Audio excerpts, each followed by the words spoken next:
안녕하세요. 100% 국어입니다.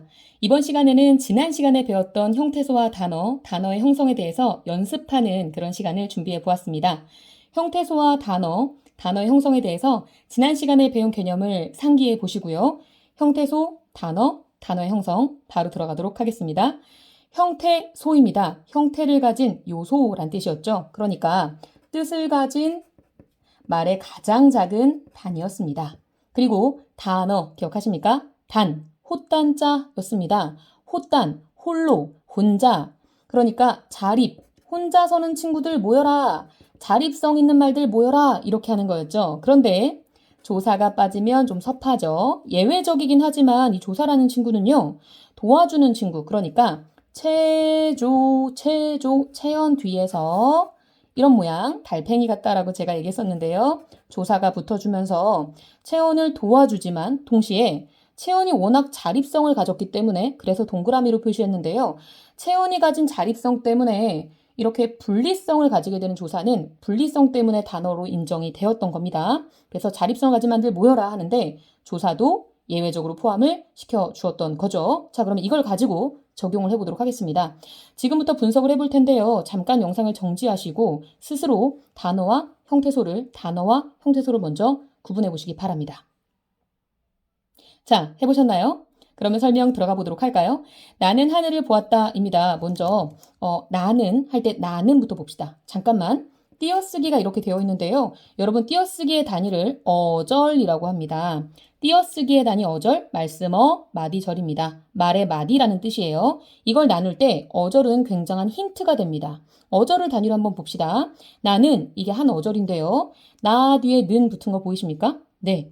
나는요, 사실 나라는 사람의 이름을 대신하는 대명사입니다. 그런데 체온이 뭡니까? 사실 명사, 대명사, 수사를 체온이라고 하지요. 그러니까 이 나는 체온이라고 이제 보시면 됩니다. 자립하고요. 그럼 너는 이렇게 밑줄을 그어볼까요? 어디서 많이 봤죠? 그죠? 체조 되겠습니다. 하늘을도 마찬가지죠. 자, 하늘, 명사, 을 조사 이렇게 가는 거죠. 동그라미 치려고 했더니 잠깐만, 보는 체온이 아닌데? 이게 뭘까? 그럼 이런 생각을 해봅시다. 이런 건 이제 명사잖아요. 그럼 보는 뭘까 생각해 봅시다. 그리고 우리가 사전에서 찾을 때요. 이건 명사, 조사 이렇게 돼 있을 텐데 보는, 보았다는 보라고 찾지 않죠? 아시죠? 기본 형태라 그래서 기본형이라고 하는데요. 저는 이렇게 표시해 볼게요. 기본형, 보다입니다. 보다. 네. 잠깐만. 보다의 보는 고정된 형태 어간, 다는 어미가 되겠습니다. 그래서 간은요, 뿌리 간자이기도 한데요. 말의 중심이 되는 뿌리, 꼬리 밉니다. 어미는 뒤에서 형태가 변화하는 어미입니다.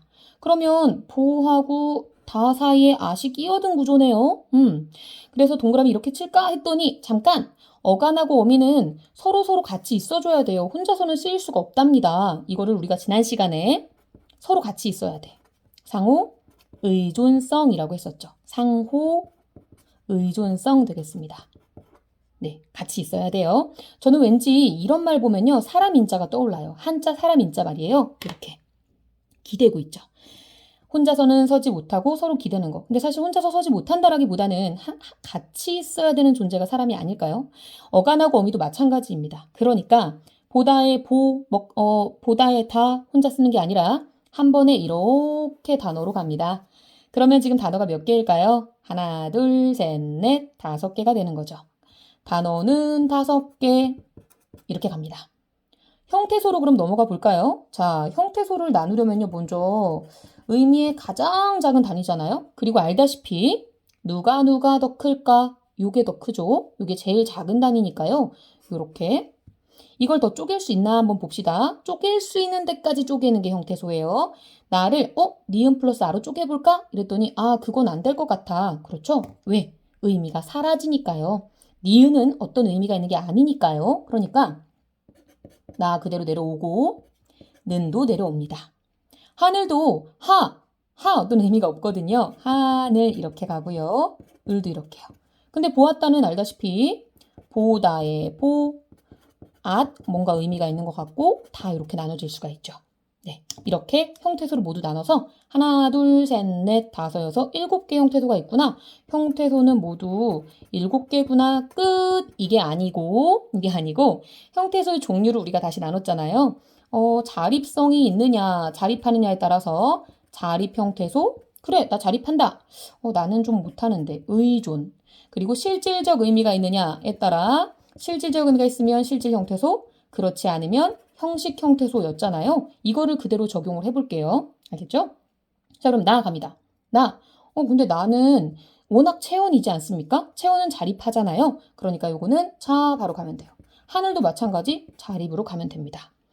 는과 을은 조사, 자립성이 없었어요. 하지만 분리성이라는 성질 때문에 포함시켜 줬던 거잖아요. 그러니까 이거는 의존. 그리고 어간어미는 워낙에 혼자서 쓰이지 못하고 어간은 어미는 어간을 서로 필요로 하기에 의 이렇게 가는 거죠. 근데 잠깐 좀 이상한 거 못 느끼셨나요? 응? 같은 의인데 얘는 뭐가 없고 얘는 뭐가 있다. 요 표시 말이에요. 이거 참고로 알고 있으면 되게 편해요. 꿀팁 하나 드릴게요. 요거를 뭐라고 부르냐면 요거를 붙임표라고 부릅니다. 붙여준다라는 뜻인데요. 이 경우 뭘 표시하냐면 의존 방향을 표시한답니다. 방향이요. 어느 쪽으로 의존할 건지. 보는 나 이쪽에 누구 좀 붙여줘 이런 얘기고요. 앗은 양쪽으로 붙여줘. 어떡해. 어떡합니까? 네, 양쪽으로 다 이쪽에 누구 좀 붙여주세요 이렇게요. 그러면 선생님 조사도 의존인데요. 이렇게 할 수 있는데요. 조사는 특이하게 앞에가 자립이란 친구고요. 분리성을 가지기 때문에 굳이 붙임표를 붙이지 않습니다. 네. 그러니까 똑같이 뒤에 붙으니까 조사는 어미랑 비슷해 보이는데요. 이 붙임표를 붙이고 안 붙이고의 차이가 있답니다. 네, 이거 알고 있으면 되게 편해요. 언제까지? 수능 때까지. 자, 그리고요. 실질이냐, 형식이냐로 갑니다. 자, 나는 그래, 나. 실질적 의미가 있습니다. 실질. 근데 느는 조사로서 문법적으로 도와주는 거니까 형식 형태소 또는 문법 형태소라고도 합니다. 하늘, sky 아시죠? 실질. 을, 형식 이렇게 가는 거죠. 보았다 갑니다.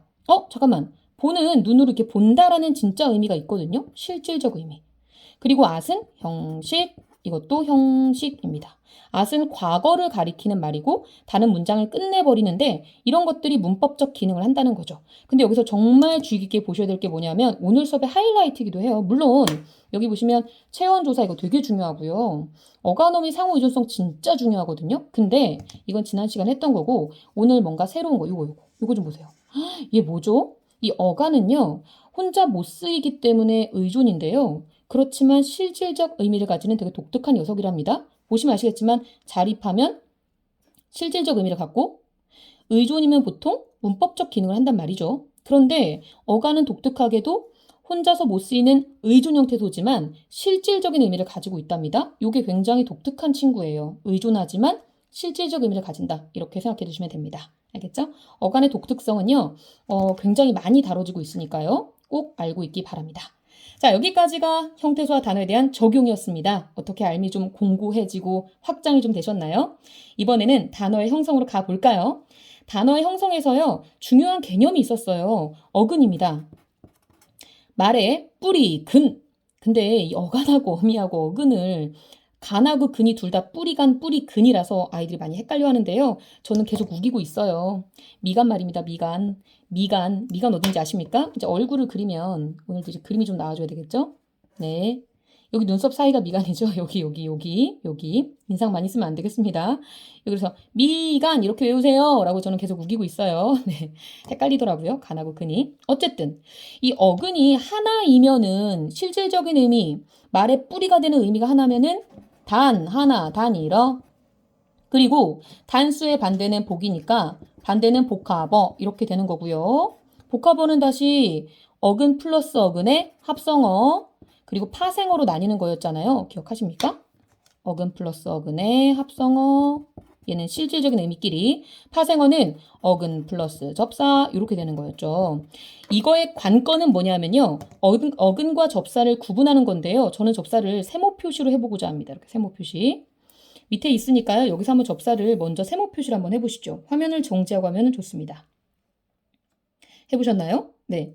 접사를 제가 설명도 안 하고서 해보세요 라고 했는데요. 접사는 실질적인 의미를 가지는 어근을 붙을 접자예요. 붙어서 도와주는 말사, 말, 사전, 품사할 때도 이런 사자 다 말이란 뜻이에요. 그러니까 붙는 말, 실질적인 의미가 없이 어근에 붙어 도와주는 말, 도와준단 말은 의미를 제한하거나 좀 더 보충하는 의미라고 생각하시면 됩니다. 자, 그럼 바로 들어가 볼까요? 나무는 실질적인 의미예요. 그죠? 나무. 근데 나하고 무로 쪼갤 수도 없어요. 하나의 형태소예요. 그러니까 얘는 처음부터 하나였어요. 하나였어요. 단일어. 저는 지금부터 어근을 동그라미로 표시해보고자 합니다. 이렇게 어근은 동그라미. 접사는 세모 표시해볼게요. 맨손. 아는 것부터 해봐요. 손. 나 이거 알아. 손. 실질적인 의미요. 근데 맨? 실질적인 의미가 있는지 확인하는 방법. 첫째, 혼자 쓰이는지 확인해라. 첫째, 자립성이 있는지 확인하자. 자립하나요? 아닙니다. 그러면 이런 친구 있잖아요. 자립은 안 하지만 다 붙여주면 의미를 가지는 어간 같은 친구요. 다 붙여볼까요? 맨다. 안 됩니다. 이거 둘 다 안 되면 접사라는 뜻이에요. 이거 제가 드리는 저만의 팁이랍니다. 자립합니까? 아니요. 자립하지 않고도 실질적인 의미 가질 수도 있죠. 그러니까 실질적인 의미가 있는지를 확인하는 거예요. 이겁니까? 자립하면서 실질입니까? 자립합니까? 아니요. 다 붙여봐요. 맨다. 없어요. 그런 말. 그러면 맨손은 이제 아무것도 더하지 않은 손이라는 뜻이지만 그때 아무것도 더하지 않은이라는 의미가 실질적인 의미가 아니라 이 손을 도와주는 접사로서의 의미라는 거죠. 세모 표시 가야 되겠습니다. 실질적인 의미가 아니라 손을 도와주기 위한 기능을 할 뿐인 존재 가치가 혼자 실질적인 의미가 있는 게 아니라 뭔가를 도와주기 위해서만 존재하는 접사입니다. 뭔가 슬픈데요. 네, 도와주기 위해서만 존재하는. 자, 그 다음 갑니다. 곡식. 실질적인 의미가 있다. 그런데 햇은요? 똑같이 해봐요. 자립합니까? 아니요. 햇 없어요. 네. 했다 이런 말 있습니까? 이거 슛 하는데요. 이상합니다. 접사입니다. 마찬가지 그 해에 난 올해 추수한 곡식입니다만 이 해곡식 할 때 해시 그 해에 난이라는 의미가 실질적인 의미가 아니라 곡식을 도와줄 따름이라는 거죠. 지우개 갑니다. 지우다의 지우 이거 보시죠. 지우다의 지우니까 어간입니다. 지우가 어간으로서 실질적인 의미를 가지므로 지우는 어근입니다. 어간이자 어근인데 어간이기도 해요. 어근인데 어간이기도 해요. 기준이 다를 뿐이에요. 말이 형성될 때 실질적 의미를 담당하므로 어근. 활용할 때 어간이 고정돼 있고 어미가 교체하는 활용을 할 때 고정된 부분이므로 어간. 이렇게요. 네. 그리고 걔는 멍멍멍 아닌 거 아시죠? 그것, 지우는 것 이렇게요. 접사입니다. 자, 그리고 산나물 갑니다. 산나물 이렇게 가는 거죠. 군말, 말 알고 있어. 이거 어근이야. 그런데 군말입니다. 군? 혼자 쓰는지 볼까? 혼자 못 써요. 다 넣어볼까? 군다. 이상해. 그죠? 그래서 이거 접사. 쓸데없는 그런 말. 군말, 군소리, 뭐 이런 거. 그런데 이 군이 접사 이잖아요. 이거랑 시험에 많이 나오는 게 제가 시험에 많이 나오는 단어를 몇 개 추려본 거거든요. 이렇게 오세요. 군밤입니다. 밤은 어근이야. 동그라미. 근데 똑같은 군인데요. 이 경우는 다릅니다. 뭔가 느낌이 오죠? 이거는 접사인데 혼자서 실질적인 의미가 없는 건데 군은 어떤 밤을 군밤이라고 하냐면 구운 밤이거든요. 구운 밤. 그러면 이게 굽다에서 온 거 아닌가? 기본형 굽다. 여기다가 이렇게 니은이 붙은 거 아닐까? 관형사형 어미라고 하거든요. 비읍과 니은이 이렇게 붙은 형태는 없잖아요. 그러니까 탈락이 되면서 군밤 이렇게 된 거죠. 그러니까 이거는 엄연한 어근입니다. 우와, 이거 좀 봐라. 똑같은 군인데 하나는 접사고요. 하나는 어근으로서 이렇게 서로 다릅니다. 알겠죠? 많이 헷갈릴 수 있으니 꼭 차이 알아두시고요. 이해를 해두세요. 그 다음 손, 수건 이렇게 둘 다 어근. 멋쟁이, 저 사람 참 멋쟁이야. 멋을 잘 부리지. 이렇게 멋스럽다. 다 쓰는 말인데요. 쟁이는 혼자 쓰느냐? 이런 쟁이 없는 말이고요. 쟁이다! 이거 뭐야? 이상하죠? 그래서 이거는 접사가 되겠습니다. 그 다음, 날고기, 고기, 실질적인 의미가 있어요. 근데 날고기가, 날이, 뭐지? 해보자. 자립, 없어. 오늘은 무슨 날이야? 그거 아니고. 다 넣어봐요. 날다. 나는 건가? 날아다니는 고기. 이상하죠? 그죠? 그러니까, 날은 접사가 되겠습니다. 그런데, 말입니다. 요거하고 또 비교를 해보는 거예요. 날고기하고 날짐승 말입니다. 짐승은 알아요. 짐승. 근데 날은 뭐야? 그러니까 이 날고기가 사실 익히지 않은 고기인데 이거 이상하죠? 날아다니는 짐승을 말하는 거예요. 이건 동그라미로 가야 됩니다. 기본형이 역시 날다. 기본형이 있어요. 날다. 네, 이거 접니다. 네. 날답니다. 반대말은요. 길짐승이에요. 기어다니는 짐승이요. 그러니까 이것도 합성어예요. 어근어근 합성어예요. 참고로 여기 있는 이런 프레임은요, 그 미리 캠퍼스에서 가져온 거예요. 무료로 제공되는 사이트예요. 이거 참고하시기 바랍니다. 네, 되게 유용하거든요. 고맙습니다, 미리 캠퍼스. 네, 그 다음에 바늘 방석입니다. 바늘 실질적인 의미 있고요. 방석도 실질적인 의미가 있습니다. 그래서 정리해 봅시다. 자, 빨간색 동원합니다. 나는 다니르라고 해. 그죠? 나는 파생어. 나도 파생어. 나도 파생어. 나도 파생어. 나도 파생어야. 나도 파생어인데. 자, 보이시죠? 접사가 들어간 친구들 파생어입니다. 나머진 다 합성어라고 생각하시면 되겠습니다. 자, 여기까지 문법 1차 시에 대한 연습하기 강의였습니다. 이 수업이 도움이 되셨다면 좋아요, 구독 꾹꾹 부탁드립니다. 수고하셨습니다.